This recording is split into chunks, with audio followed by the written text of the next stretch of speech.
हाँ जी, बताएं जी। मैं यहाँ सबको जय भारत, जय संविधान, जय फूले, जय परिहर और जय बहुसंख्यक समाज। फूलन देवी की 60वीं जयंती है।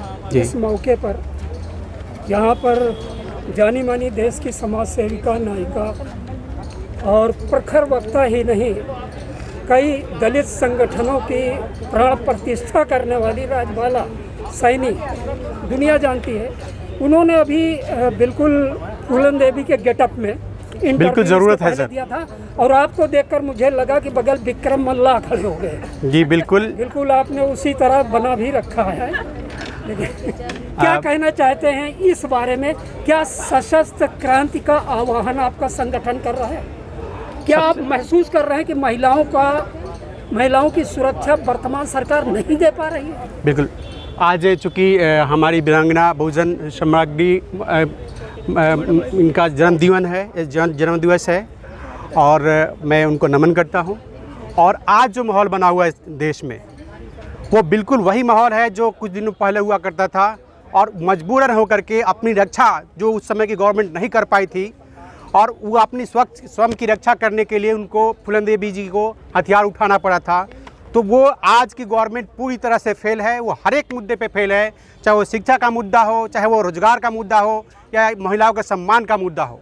ये तो कहते तो हैं कि मैं सबका साथ सबका विकास, लेकिन विकास सबका साथ तो ले लेते हैं लेकिन विकास केवल अपना करते हैं। ये कहते हैं कि बेटी बचाओ बेटी पढ़ाओ और कहीं कहीं बोल देते हैं कि बेटी बचाओ बेटी पढ़ाओ बेटी पढ़ाओ। तो ये सारी चीज़ें इनकी जो मनोदशा को दिखाती है। ये तो कहना ही नहीं चाहिए कि ये जो बेटी बचाओ और बेटी पढ़ाओ का जो नारा है, ये तो मैं सीधे इसी का विरोध करता हूँ क्योंकि नारा ही गलत है। ये नारा कहता है कि बेटी बचाओ बेटी पढ़ाओ, तो इसमें बेटी बचाने का क्या मतलब है? आप पहले ही उस महिला को कमज़ोर मानते हैं और कमज़ोर मानसिकता आप समाज को दे रहे हैं कि ये महिला जो है वो कमज़ोर है। हमारी महिलाएं कमज़ोर नहीं रही हैं, चाहे वो इतिहास में जाइए चाहे शास्त्रों में जाइए, वो देवी का रूप रही हैं। और एक महिला जो एक पुरुष को जन्म दे सकती है, वो पुरुष ये ऐसा नहीं कर सकता। तो महिला वो वीरांगना है, जब ज़रूरत पड़ सकती है तो वो हमारी वीरांगना बन सकती है। और आज ऐसी स्थिति आ रही है कि हर एक बच्ची, कोई भी बच्ची हमारी, चाहे वो बहन हो चाहे हमारी माता हो, अगर वो रोड से हमारे घर से बाहर कदम निकालती है तो उसकी सिक्योरिटी नहीं है कि वो सुरक्षित होकर के आएगी, सम्मान के साथ हमारे घर में आएगी। इसलिए मैं हर एक महिला को कहता हूँ, चाहे वो अपने घर में हो, क्योंकि वो सुरक्षित नहीं है। अपने आप को सुरक्षा के लिए अपने आप को कदम उठाना पड़ेगा, अपने आप को सेल्फ डिफेंस अपनाना पड़ेगा और ज़रूरत पड़े तो उसको अपनी सुरक्षा के लिए हथियार भी रखना पड़ेगा। अच्छा, आप ये मानते हैं कि मतलब महिलाएं जो वो एक तरफ तो नारा दिया जाता है यत्र नार्या पूजन्ते रमन्ते तत्र देवता, जब मंच पर होता है हमारा नेता तो ये नारा देता है कि यत्र नार्या पूजन्ते, और उसके बाद में जब सत्ता में होता है तो वो कहता है बेटी बचाओ बेटी पढ़ाओ। आपको दोनों पर ही संदेश है। तो सुरक्षा किस तरह होगी? सुरक्षा का क्या विकल्प है? ये देखिए, ये मुखौटे वाले भेड़िए लोग हैं। एक मुखौटा जो समाज सब, जब इनको रोड पे जाना होता है, जब जनता के बीच जाना होता है, ये मुखौटा लगा के जाते हैं कि बहुत अच्छा काम कर रहे हैं, सबका साथ सबका विकास कर रहे हैं और ये देवियों का पूजा होना चाहिए। लेकिन जैसे आप पर्दा से पीछे जाते हैं, ये उनका चेहरा मुखौटा उतर जाता है और ये पूरा उल्टा काम करते हैं। आप देखिए आज की परिस्थिति क्या हो रही है। आज 2024 में चुनाव होने वाला है और चुनाव के लिए ये लोग माहौल बनाने के लिए हर जगह कहीं बलात्कार कर रहे हैं, कभी मतलब कोई भी ऐसा डिस्कोर्स कर रहे हैं कि जिससे समाज में दुराव पैदा हो। आप याद देखिए, यहाँ पे नूह में क्या हुआ है। नूह एक ऐसा जगह रहा है, वहाँ पे नूह और मेवात में बहुसंख्यक मुस्लिम समाज तो है, लेकिन जब बंटवारा हुआ था हर जगह दंगा हुआ था। वो एक ऐसा जगह था जहाँ पे दंगा नहीं हुआ था, ये एक रिकॉर्ड है। वहाँ पे भी दंगा फैलाने की कोशिश की गई है। और देखिए नूह पे जाकर के बुलडोजर चल रहा है, लेकिन गुड़गांव में भी बहुत सारा केस हुआ था, वहाँ पर कुछ नहीं हो रहा है। तो मैं किसी पक्ष का सपोर्ट नहीं कर रहा हूँ, लेकिन मैं ये गवर्नमेंट से भी मांग करता हूँ कि कोई भी चीज़ होना चाहिए, कोई भी कार्रवाई होनी चाहिए तो वो दोनों पक्ष पे होना चाहिए। जी, आपने 2024 की भी बात कर ली। अब मैं एक सवाल आपसे पूछता हूँ, आप इसी संगठन से हैं, परिचय दे पहले आप अपना नाम बताइएगा। राजेंद्र यादव जी, आप अपने संगठन का भी नाम बताइए। बस बहुजन आंदोलन का हम एक सिपाही हैं। ये हमारा क्या आप परिचय है। महिलाओं का समर्थन करते हैं कि जो फूलन देवी जी का और मणिपुर में जो महिलाओं के साथ घटना घटी है, तो आपको कैसा फील होता है कि आप उस महिला की भावना को समझ सकते हैं जब उसको निवस्त्र करके हजारों लोगों के बीच में घुमाया जाता है, तो आपकी क्या फीलिंग? हमने तो जैसे ही सुना कि आप कदम बढ़ा रही हैं राजबाला सैनी जी महिलाओं के न्याय के लिए, समाज के कमज़ोर वर्ग की आवाज़ बनने, तो मैंने नंगे पाँव दौड़े आया है। और आज बड़ा अफसोस होता है, कलेजा फटता है, दुख होता है।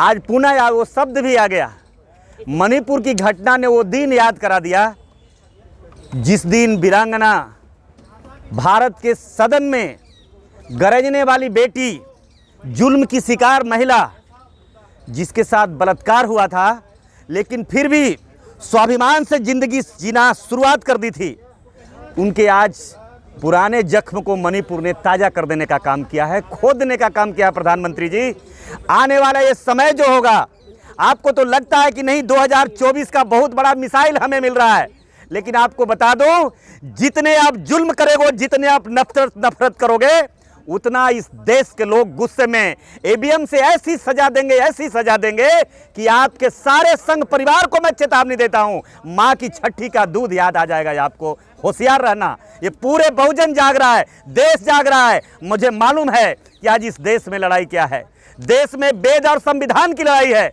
आज उसका शिकार हुआ है मणिपुर की वो बेटी। मणिपुर में जो हुआ है, हम इसका सिर्फ निंदा ही नहीं करते हैं, मुझे आज ये महसूस होता है प्रधानमंत्री जी, इस दर्द तो आपको तब पता चलता जब आपकी बेटी मणिपुर में, जिसे नंगा निर्वस्त्र करके बलात्कार किया जाता, तब आपको एहसास होता स्मृति ईरानी जी। जब आपकी बेटी के साथ घटना होती, सरकार में बैठे लोग तब होते, बड़ा अफसोस होता है। जब पार्लियामेंट की कल कार्यवाही चल रही थी, पार्लियामेंट संसद जब चल रहा था, वहां ब्रजभूषण शरण खड़ा थे, शर्म आती है, अफसोस होता है, दुख होता है। आप सवाल कर रहे हैं तो जरूर मैं उत्तर दे रहा हूं, लेकिन अंदर ये ज्वालामुखी है, अंदर में इतनी गुस्सा है, इतनी दुख है, लेकिन हम क्या करें, क्योंकि हम इस देश में कानून नहीं तोड़ सकते। हम संविधान मानने वाले लोग हैं, हम बाबा साहब के अनुयायी हैं, हमारे खून के एक एक बूंद में संविधान का हिस्सा है, इसलिए हम कानून नहीं तोड़ सकते। लेकिन चेतावनी हम दे रहे हैं, दरिंदों होशियार रहना, समय आने वाला है, एक एक तेरे जुर्म के एक एक पन्नों को निकालकर हिसाब किताब चुकता नहीं किया तो आप समझ लेना मैं कौन बोल रहा हूँ। जो कुछ वहाँ पे हुआ उसका बड़ा जिम्मेदार किसे मानते हैं आप, और छोटा जिम्मेदार किसे?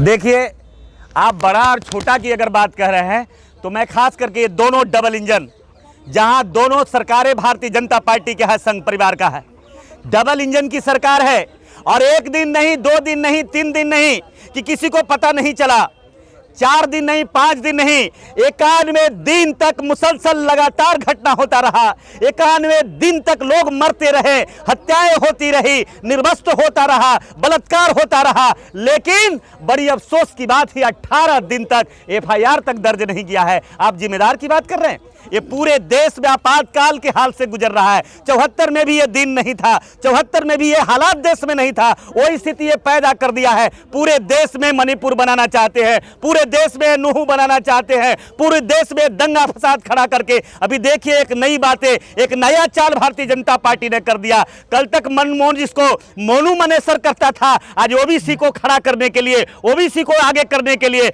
मोनू यादव कह करके, दंगाई को कह करके आज ये बताया जा रहा है। ये भी एक बड़ी गहरी साजिश है। ओबीसी के लोगों, एससी एसटी के लोगों, समझना ये समय आ रहा है। आपको अगर गुस्सा है, आपको अगर दुख है, तो उस दुख का बदला अगर लेना, 2024 में जो बाबा साहब ने शस्त्र दिया है, उस शस्त्र का प्रयोग करना और इनकी मां की छठी का दूध याद करा देना। आपको लगता है कि अगले साल बदलाव हो जाएगा? कोई रोक ही नहीं सकता है, क्योंकि आपको इसलिए मैं बता दूं, हताशा में बैठे हैं, निराश होकर बैठ गए हैं। अभी बताओ, इस देश में उस दिन जिस दिन मणिपुर जल रहा था, मणिपुर में बेटियां निर्वस्त्र हो रही थी, मणिपुर में चैलेंज के साथ खुलेआम सामूहिक बलात्कार हो रहा था, और उस दिन भारत का प्रधानमंत्री 38 दलों का बैठक कर रहे थे, 38 दलों का यहां मीटिंग कर रहे थे, और कल तक तो ये बोलते थे कि 400 पार अकेले दम पर जीतने वाले हैं। 38 व्यक्तियों का जिस दिन गठबंधन बना दिया, जिसको कल तक धक्का मार कर निकाल दिया था, उपेंद्र कुशवाहा को धक्का मार करके निकाला था, जीतन राम मांझी को धक्का मार करके निकाला था, ओम प्रकाश राजभर को धक्का मार कर निकाला था। आज वैसे वैसे लोगों को संगठन बनाना पड़ा, वैसे वैसे लोगों को मोर्चा में लाना पड़ा एनडीए में, जिनका पंचायत समिति और वार्ड का मेंबर जिनके पास नहीं है, वो आज एनडीए का हिस्सा बन गया है। इसलिए भारतीय जनता पार्टी हताश हो चुकी है, निराश हो चुकी है। और मैं कहना चाहता हूं, दो तरह का देश चलाना चाहते हैं, एक इंडिया भारत के संविधान से चलाना चाहता है, एक हिंदुस्तान चलाना चाहता है। लेकिन हिंदुस्तान में भी जिसे हिंदू कहता है वो हिंदुओं को हिंदू नहीं रहने देना चाहता। अगर हिंदू रखता तो मंदिर स्वच्छ हुआता नहीं। हिंदू समझता तो आज भारत की ट्राइबल महिला जो भारत की महामहिम है, सम्मान से मैं अदब से नाम लेता हूं द्रौपदी मुर्मू जी को, जिसको मंदिर के परिसर से पूजा करने से रोका नहीं जाता, तालाब से पानी गिरने के लिए दलितों को रोका नहीं जाता, इस देश में पढ़ाई पढ़ने के लिए स्कूल से बच्चों को अपमानित करके निकाला नहीं जाता। इसलिए इन्हें हिंदुओं से भी प्रेम नहीं है, हिंदुस्तान से भी प्रेम नहीं है। बड़ी अफसोस की बात है, जो कलियों को हमेशा पैरों से रौंदा है वही आज इस मुल्क की रहनुमाई का कसम खा रहा है। ये तो बड़ी अफसोस की बात है। अमृतकाल चल रहा है, आजादी का अमृत महोत्सव मन रहा है। अमृतकाल आपके लिए होगा तो बहुत बढ़िया, अमृत पी लीजिए, लेकिन हम तो 20 पाने वाले यहाँ लोग खड़े हैं, हमें अमृत नहीं चाहिए। अमृत पीने वाले भारतीय जनता पार्टी और संघ परिवार में लोग बैठे हैं, हम आज भी 20 के लिए यहाँ खड़े हैं। अमृत पीने वाले होते तो आज यहाँ आजाद मैदान पर खड़ा होकर राजबाला जैसी महिला आज सड़कों पर खड़ा होकर के माथे में काली पट्टी लगाकर संघर्ष के लिए तैयार नहीं होती। ये तैयार है। आज इतनी महिलाओं की फौज खड़ी है, इतनी महिलाएं आकर के आज प्रोटेस्ट कर रही है। ये प्रोटेस्ट कोई साधारण नहीं है। नरेंद्र मोदी जी, ये वही फूलन देवी की आग है, ये मणिपुर की बेटी की आग है, ये नुहू की आग है। तुम इस आग से अपने दंगा के करा करके राजनीति की रास्ता खत्म कर बढ़ाना चाहते हो तो हम कह देना चाहते हैं, यहां से निकली हुई चिंगारी में तुझे राख कर देगा। 24 में तेरी वजूद भी नहीं बचने वाली है। सत्ता के मद में मत रहो, सत्ता के नशे में चूर मत हो जाओ। तेरे सत्ता के नशा ने तुझे ऐसी इतनी मगरूर बना दिया है, तुझे मणिपुर नहीं दिखाई देता है, नूह दिखाई नहीं देता है, सहारनपुर दिखाई नहीं देता है, कमजोर बेटियों की आवाज दिखाई नहीं देती है। इसलिए हम आगाह करना चाहते हैं और खासकर बहुजन समाज के लोगों को मैं कह देना चाहता हूं, अब ये बातें नहीं करते हैं, अब ये बातें फलाई किसकी करने लगे हैं, लव जिहाद की करने लगे हैं, लव स्टोरी पार्लियामेंट में चलाने लगे हैं। इसलिए मैं कहता हूं अब इनके पास कोई मुद्दा नहीं है। ये जानते हैं बेरोजगारी जुमला हो गया, पढ़ाई जुमला हो गया, दवाई जुमला हो गया, सारे चीज जुमले हो गए। अब इनके पास बोलने के लिए कुछ नहीं है। तो देश के लोगों को दिमाग को, देश के लोगों का ध्यान को भटकाने के लिए आज जो पार्लियामेंट में जो हो रहा है, बड़ा बाबा साहब होते तो बड़ी दुख होता। न जाने उनकी आंख से क्या निकलता।